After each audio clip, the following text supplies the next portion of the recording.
Dito sa video na to guys, nag-usap kami ni WannaFly kung sino ang mananalo sa 1v1 namin ay sa kanya na si Nana de Coco.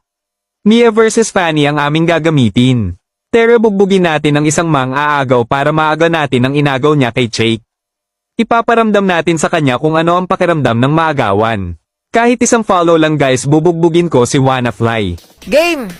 Mikasa versus WannaFly. Sinabi ko sa iyo dapat Mikasa na nag-practice ka dapat muna bago mo kalabanin ha. Piling ko di ka mag-practice eh. Kaya ngayon dapat pinaganda mo sa sarili mo. Papahiyain lang kita eh. Pero okay lang yun.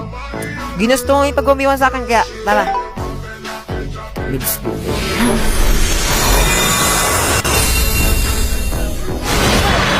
Yeah. Tingnan natin ngayon kung sino makakawawa sa Fanny versus Mia. Ha?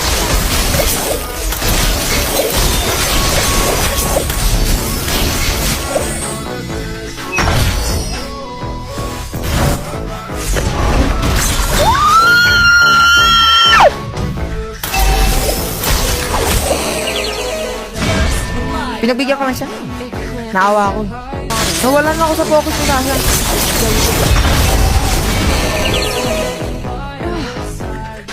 Gaya.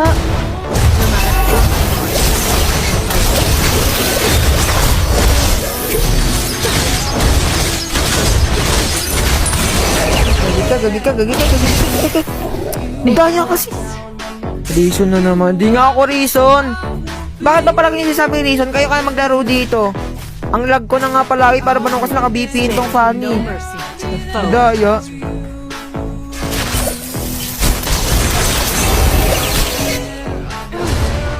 Wait lang kasi.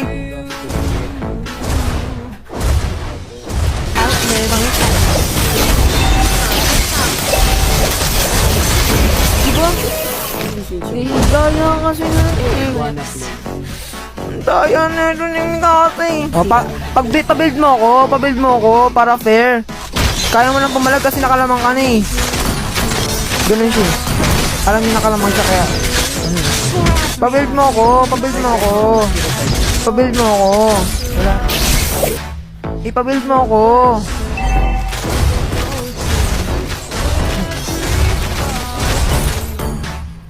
Pabuild mo ako.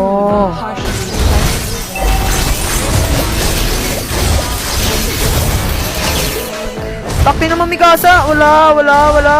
Pabuild mo ako. Nagsisend kasi si Jared Villap. Wait lang kasi wala.